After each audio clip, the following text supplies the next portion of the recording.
I am so excited. This is a really exciting day. I'm so honored. Jen Hatmaker, we are going to have a really wonderful conversation about you, a really important role model. You show how you, a former evangelical leader who led the perfect sort of pastor wife with 5 children, um, and how that life exploded in 2020 and how you woke yourself, how you were leaning into all the challenges that you had, how you found how capable you are showing up truthfully and authentically and boldly, expanding the edges of you, showing us and giving us permission to do the same at the other end of judgment, both your own and that of other people. We will speak about your life, your writing, how you became a storyteller, motivator, galvanizer, leader of women's narrative reframing. You're a best-selling author, Jen. You wrote 14 books. The latest one is called Awake, and we're going to talk about that. You're a mom of 5. You are a podcast host of For the Love, a book club mama of your own book club, Jen Hatmaker's book club. You're a midlife reclaimer, a television presenter, and blogger. Jen, we also met at China Way, Reese Witherspoon's Yeah. conference in LA, which was a real pleasure. I had a young friend in tow who was Yes. blown away for you. And you really manage to touch points or times or themes in our zeitgeist, and you show up so powerfully with beautiful words, your unique energy, your humor, your relatability, and that really supports other people. And so you Mm. build your personal story into a wider female narrative. And we will talk about some of those narratives that we need to reframe or those systems that we need to remodel. Jen, so tell us more about your story Mm. and your book, Awake. What do you want people to take away from your story? Well, that was quite an intro. Thank you for those beautiful words. That was really generous. And it was kind of lucky, right, that we got to meet each other at Shine Away. It was just, I mean, Yeah, you were there for what, 48 hours exactly. three and turned days. around Yeah. and went back home. Yeah. Yeah. And so we just happened to run into each other at just the right time. Yeah. And I'm so glad that we did. And um, so you hit the highlights there in the Yeah. intro. Awake, awake is different. Awake is different than anything I've ever written. Yeah. Obviously in content. I've never been divorced before. This is Mm. a new part of my story and the most recent iteration of me and of my life. And so, but the story of my divorce, which is the kind of shocking ending, unforeseen, unexpected ending of my 26-year marriage, honestly, is really the smaller story inside Awake. I nestled it in there, but knew that an ending like that doesn't just happen in a vacuum. It doesn't just happen accidentally overnight without any factors. Having come out of so much spiritual leadership, not just me, but my ex-husband, and so really Awake was going, let's take a closer look at Mm. all the bricks that built that house. Um, let's examine the systems, patriarchy, body disassociation, purity culture, gender roles and expectations and limits.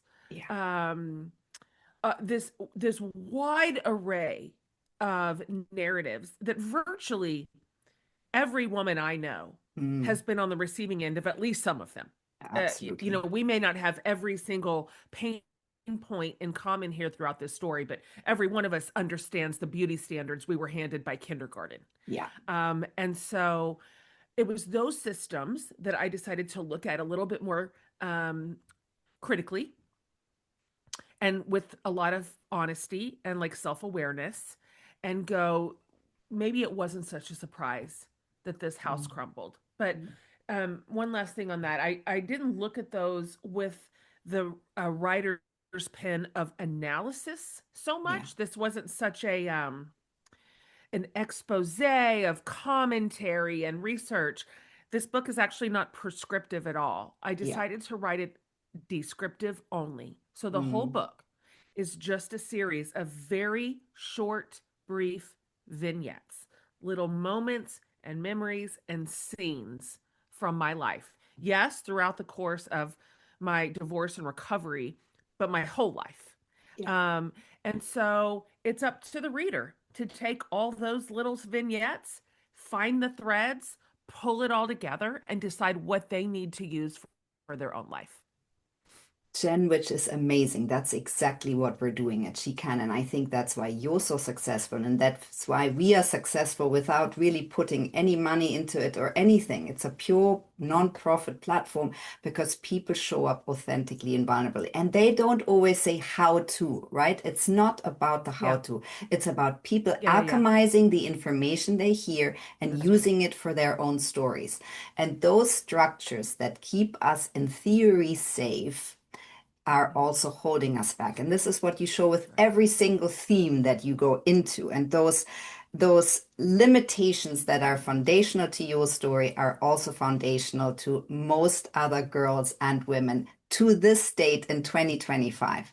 So, Yes. Jen, now that you wrote this book, which is very different from the other books you've ever written, and it's a it's beautifully written. You can literally read it in a day, but you can also go vignette by vignette. You can make your way through it as you like.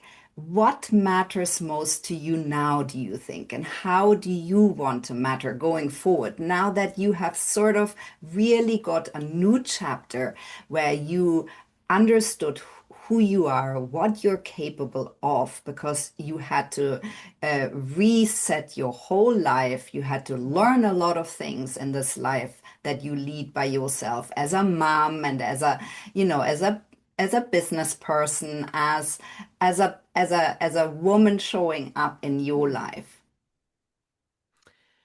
It's interesting because I've been leading and writing for women for 20 years. Mm, And so I'm no stranger to the work of empowerment.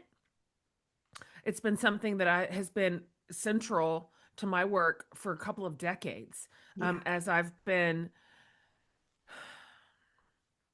sort of coaching my community forward. Mm, But it's really interesting how much of that I learned was, for me, largely theoretical yeah. until I had to put it into a different kind of practice. Mm, And it's not as if it was all and nothing. That none of that had any bearing on the life that I built or my pre-divorce sort of ethos at all. Of course it did. And, those have been values that have lifted and carried me forward decade by decade. But it wasn't until the complete betrayal of a spouse, the shattering of my family, the dismantling of an institution I held dear, and then the rebuilding, as you mentioned. I mean, I got married when I was 19 years old. mm, So I had never even had an independent adult hour of yeah. my life where I was not connected to somebody else. And so putting that into practice is different than putting it on paper. Mm, And so I have learned the last 5 years, not just what I was capable of, which was more than I thought, yeah. not just that we do recover, which we do. Mm, We have the resiliency inside of us, and I'm not special. I'm ordinary in all the normal ways that anybody else is as well. So I don't have some extra capacity for resiliency that we don't all have access to. So it's not as if that's an exceptional story. We do recover because we are resilient. Um, but also, I got low enough, frankly, mm, in my own life that I also finally took a real hard look at my contribution. What's my complicity? What are my patterns here? What are my behaviors? What are my responses? What's my attachment style? Because with or without a husband, wherever I go, there I am. And so, my therapist really helped me understand. Look, she's like, look, by any measure, you have been betrayed and hurt and harmed, period. But if you don't decide to pay attention to your own stuff, you're going to walk it right in to not just your next relationship, should you have one, but all the relationships you already have. You are already Mm, behaving some of these ways with your children, with your yeah. best friends, with your mom and dad, with your siblings. So I think the difference in the last 5 years was not just having to put all of that in gear and really build the beginning of the second half of my life by myself, me in the driver's seat only. Um, but also, what I hope will be a, a constant unraveling of all the patterns that didn't serve me and didn't serve my marriage, that are mine to own and mine to address and mine to reverse should I decide to. And so I think that's what I hope my readers both see in the book, but also maybe catch the edge of in their own life. What is it that you want to pay attention to? Because listen, nobody loves a villain victim story better than me. I love it, and I used it for that first year. Good, bad, right, wrong, black, white. That kind of helped me actually get through that first year of just catastrophe. But then what are we going to do with it?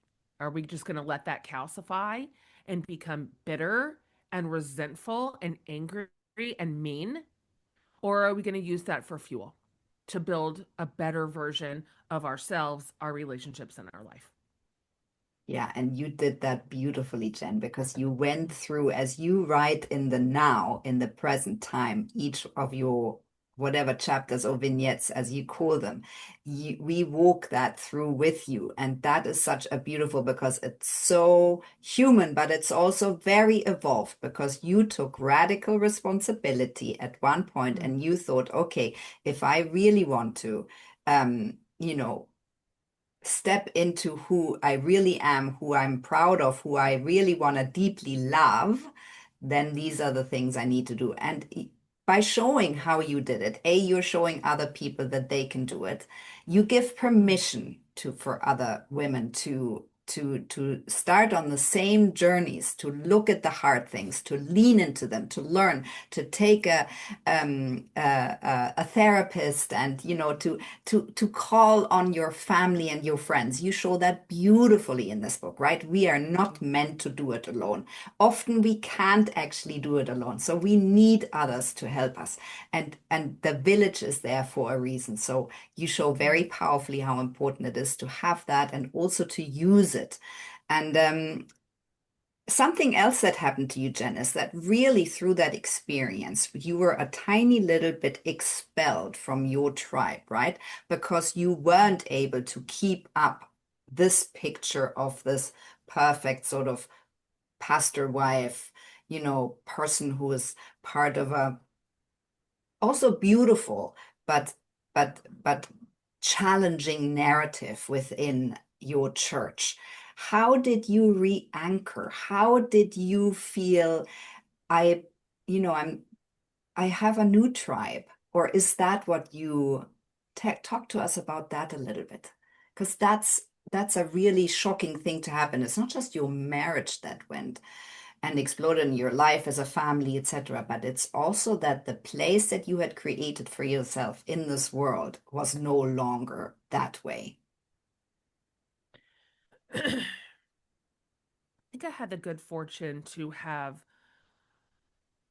lost a great deal of my original community in which I built my work and my place before I lost my marriage. Mm, It preceded my divorce by a handful of years, and that was to date until 2020 the most disruptive, painful sea change I had ever experienced, which was really in earnest in 2016. It was right around um, the election, Mm, and it had a couple of combining factors in which I broke ranks ideologically mm, from my original community, and I did it in a very public fashion yeah. and um, without any ambiguity. And so at that moment in that year, that was a real rupture in everything I'd ever built. I lost an enormous percentage of my community. Not all, a lot of them came with me Mm, because there are millions of us here in adulthood asking new and hard questions of some of the systems we were raised in, including our religious systems. And that was the case for me. But that was the end of my career as I knew it. All the places I had been invited to speak to date, the types of outlets um, and rooms that I was a part of, those doors all closed to never be reopened again. And I had to decide how I was going to move forward. And so at the time, um, because I stood on principle to get to that point. It was my convictions that led me there. I could not manage one more day of being duplicitous, of of hiding the way I actually felt and what I deeply believed, what I was concerned about, my personal ideology and value system, hiding that away because I knew it would threaten my belonging, which it mm, did. yeah. But I knew that. I knew going in, it was very predictable. So I knew if I bring this out front, clearly, the belonging is over. That'll be Mm, the first thing revoked for me. And it was. But I couldn't, it didn't matter. I couldn't manage the cognitive dissonance anymore. And so I knew at that point, I would rather have no career. I would rather end everything I've built and do something completely new and different in different space than live with this like dual citizenship in two different communities right now. And and so I for a minute I wasn't sure if I would rebuild at all. Um, but sure enough, I wasn't the only person asking those kinds of questions and having that sort of like breach in narratives that I had grown up in and been handed and finally had a real problem with. And so I will always be grateful because I spent the next 3 years rebuilding a community based on curiosity, mm, on dignity, on not just respect for each other, but self respect. And what felt like finally for me, the opportunity to be like honest and clear, mm, that I was not having to shape shift constantly to keep the room happy. And so, because of that, when 2020 hit and my marriage fell apart, and I had to say that in front of my very large community for whom I have championed marriage and family for 20 years, mm, the response was so beautiful, so overwhelmingly supportive, so gentle and kind and nurturing and loving. I'll never get over it. My community came in immediately, and I didn't even tell them what had happened until I wrote Awake. I had never even said publicly one time that my husband had an affair. So I didn't give everybody a good reason to love me, to feel sorry for me, to be on my side. I just said, my marriage is over. Our family is shattered. I don't know how to move forward. And the care in which the community came in and said, we don't need to know what happened. We love you. And so many of us have been there. So if you can believe us, we believe in your future. Keep going. Keep going. We think you will be happy again. We know that you will rebuild. Believe us, we've done it. And I honestly think that is the reason I was able to write this book. That sort of communal response to my divorce before anyone had any answers or any explanation. So this is truly the community of my dreams. Jen, and you've come back from a book tour where you've been so unbelievably beautifully received by women all over America. And one of them was at that Shine Away conference that we were both at. And it is unbelievable to see the incredible emotion and this leadership and this motivational energy that you have for other people. What does it make you feel coming back from that book tour? And I wonder who or what would you like to thank for where you are today? Yeah. I just finished. Um, Today is Tuesday, and just Saturday, 3 days ago, was my last Amazing. book tour event in Chicago. And I am still like swimming in like almost shock from it. I have not, my feet have not yet touched the ground. Um, I am still floating around going, what just happened? What a beautiful, what beautiful luck that I got to travel the country and be in rooms with women, and hear their stories and realize how much we have in common. I worried when I wrote this book that it would seem or feel so narrow, one person's divorce story, my particular set of factors that led into it, my history and background, the environment I was raised in. I just thought, boy, this is so specific to me. I I wanted to make sure that it was going to serve my readers, because why waste any of our time if it's not? And so having just finished tour and realized, oh boy, we have 50 points of connection Yeah, inside the pages of this book. And not just, you do not even have to have grown up identically to me. My editor for this book is a New York Jew.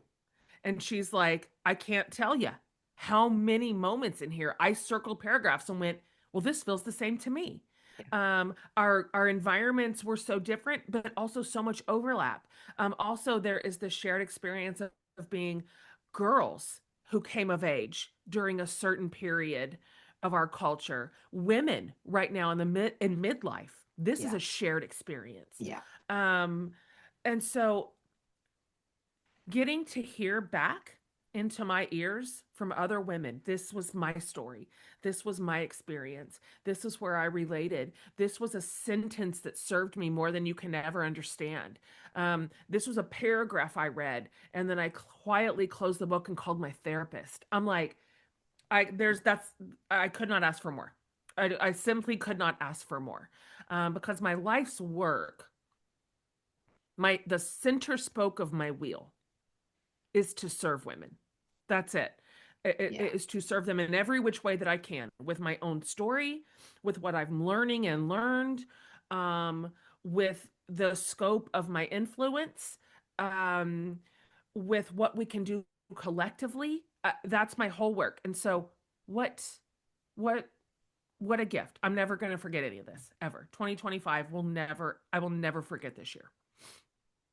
And Jen, you speak a lot about this narrative that we are taught as women, where we are taught to sort of self-abandon ourselves, right? For the sake of love and harmony and looking beautiful and feeling beautiful and being the right mom and being the right wife, etc., etc. Talk to us about that for a second, because it's very central. Well, there are a lot of forces in the world who would prefer our self erasure.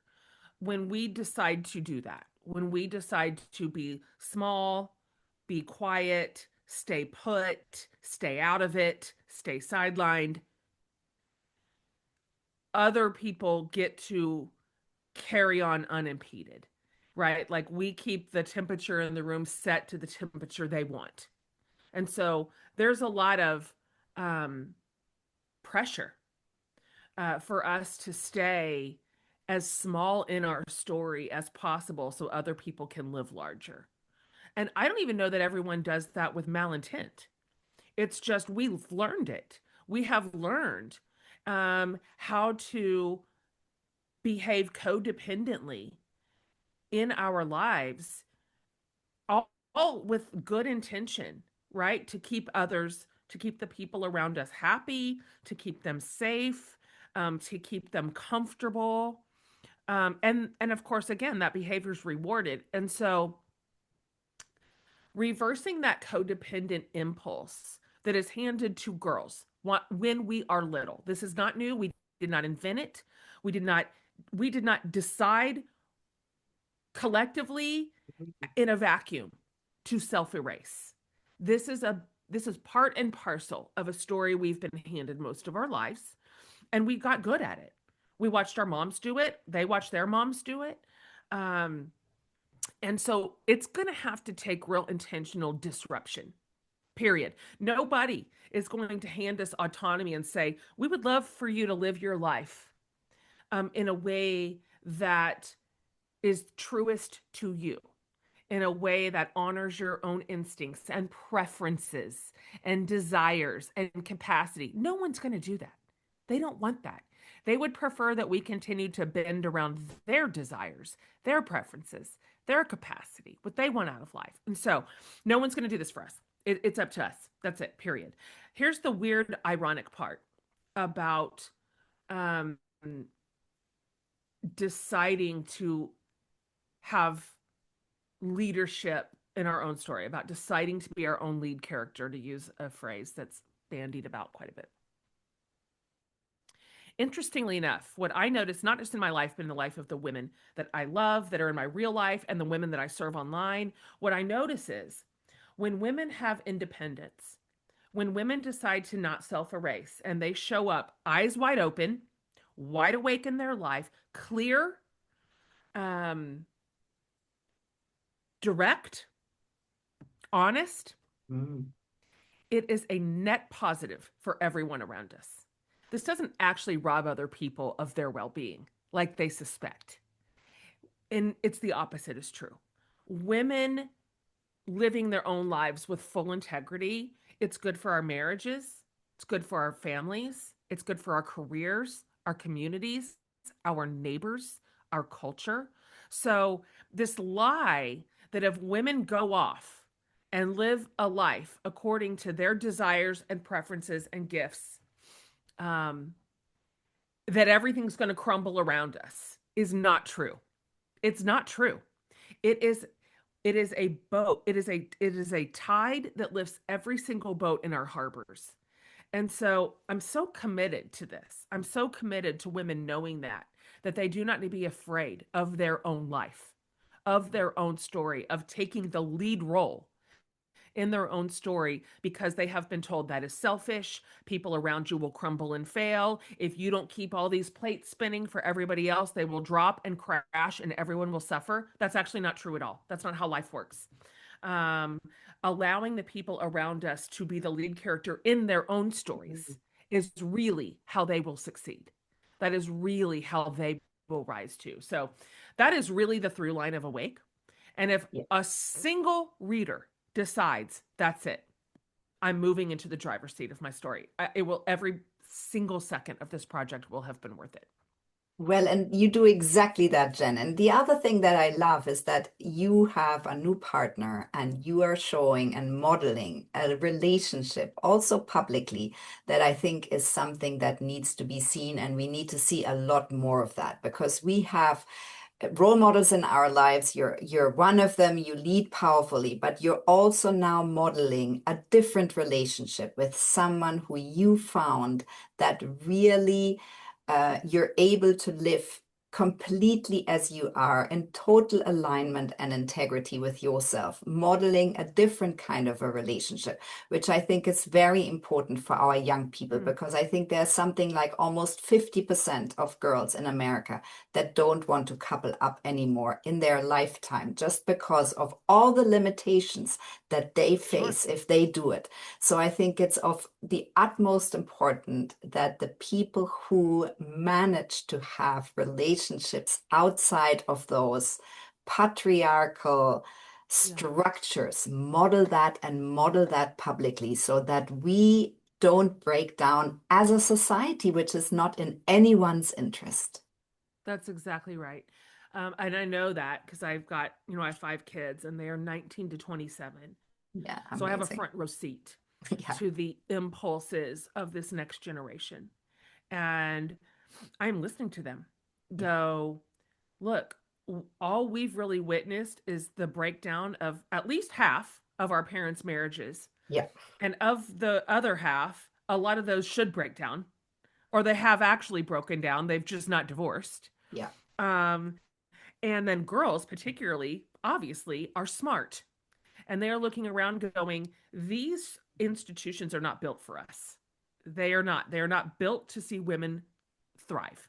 Yeah. Now, they're dependent on women to thrive. The systems are, but they are not built for the flourishing of women. And so it's no surprise that a whole generation is saying, maybe not. I might prefer to relocate intimacy to my friendships Mhm. and my platonic relationships, or my even my intimate relationships outside of marriage. Like, I see it and I understand it. Yeah. And so and I, to your point, I'm in a relationship right now that's really beautiful and healthy, non-traditional. We are not married. We don't even live in the same state. We have a long distance relationship that is healthy and it's vibrant and it is not codependent on one another. And a lot of Mm. that is because we're grown-ups. I mean, I'm not a 19-year-old bride anymore. I'm a Yeah. grown woman who walked into this in much better possession of my own story and my own integrity and what I want, need, desire, and will not settle for less of. And so I'm not out there trying to put on a tutorial No. for people watching. I'm just living my life, but because my life happens to be public, um, there it is, observationally. And for people, and of course, people maybe see 5% of my relationship with Tyler. 95% of our relationship is ours and it's out of the watching eye. But what I have learned is that there is a different way to do intimacy, and we can do that without abandoning ourselves. And I live in my house that I love, in my neighborhood with my best friends and with my family all around me, and my career still as like kind of the lead runner in the race. And that isn't threatening to him or to us, nor is his life threatening to me. It's really a wonder. And I'm a big fan of grown up, mature relationships. Big fan. Definitely recommend. Even outside of whatever traditional structures there that still exist, of course. And that's not to say, let me be really clear, I'm not anti-marriage. No, I'm no. not anti-relationship. I'm not anti-monogamy. None of that. Like, that's not my deal. And there's still, I've got plenty of friends who have beautiful lives built inside traditional structures. Beautiful. My parents, 54 years of marriage, gorgeous, perfect. So that I don't have an ideology against those spaces, but it is interesting to find a flourishing life outside of them. Yeah, and it's very important to role model that, Jen, and you do that beautifully. Thank you. What makes you feel powerful now, Jen? Do you think that you have your everything is wide open now, right? I think this power that we don't always have to tell people how to do things and what to do, Yeah. but by being authentic and telling our stories, we are doing that, and it's more powerful because it's more the zeitgeist. What makes you feel powerful and aligned and strong now? I think the thing that I feel the most power from is this surprising ancillary um, advantage of going through all this, stripping away everything that I thought gave me credibility and were the reasons that people loved me or listened to me or valued me in their life. Having lost all that, stripped it all away. Um, and then I discovered I also lost the fear. I didn't even know how scared I was. I had no self-awareness of how afraid I was to maybe lose all that. How much I wanted to keep that protected and propped and safe, and so having lost it, and then I went, oh my God, I'm not really afraid anymore. I wasn't afraid to put this book out, even though it's highly self-exposing and so vulnerable. And I'm not afraid of what people think of me. I'm really not. I'm really not. And that's really saying something, because I have grown up in a body that cares deeply what people think about me in an outsized way. I have a disproportionate, unhealthy attachment to other people's opinions of me my entire life. And so, having now moved into a place where I went, I have nothing left to lose. I, and here we still are connected. Here I still am thriving. Like, here I still am building. Here I still am loved. It's thrilling. And so now I look forward to my future going, sky's the limit.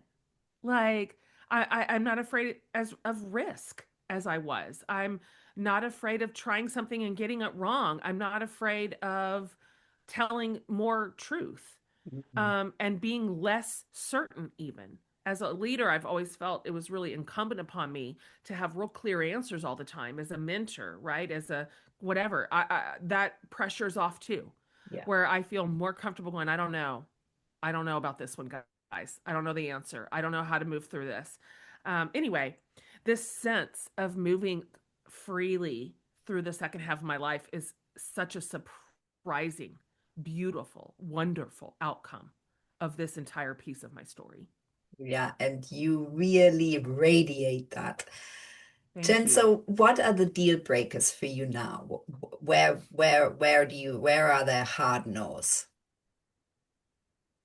Hmm. That's a great question. I I could just tell you the one thing that I promised myself, having come through this fire, is that I will never ignore and neglect my own instincts again. I just won't do it. My body had given me plenty of warning signs before I lost my marriage. I just ignored them. Yeah. I did not want to face them, so I didn't. And had I listened, who knows what this story would have been? I'll never know, because I didn't trust myself, I didn't believe myself, and I didn't value myself. So I'm never doing it again. Um, so what that means is my marching orders for myself from here on forward are, at any moment when my body is giving me a signal, something needs to end, something needs to start, something's not right, something needs adjusted, something needs a conversation, something needs to be finished, no matter how disruptive that is or how scary the consequences of that will be, I will listen to myself. And so at this moment, I don't have like a real clear deal breaker, but I know when I hit it, I'm going to listen to it. And that's a difference maker for me. I was willing to hit all kinds of deal breakers before and find a way through them, find a way to make them a very uncomfortable bedfellow just to protect everything else that was built. I'm not going to do that anymore. So, whatever, when a deal breaker comes to me, I will honor it. I will honor my knowing that that is not a place of safety or flourishing for me, and I will say no. Or that is a place of safety and flourishing, and I will say yes, no matter how scared I am to say yes. Either way, I've put my chips on myself, and I will bet on me, and I will trust myself to lead my own story for the entire second half.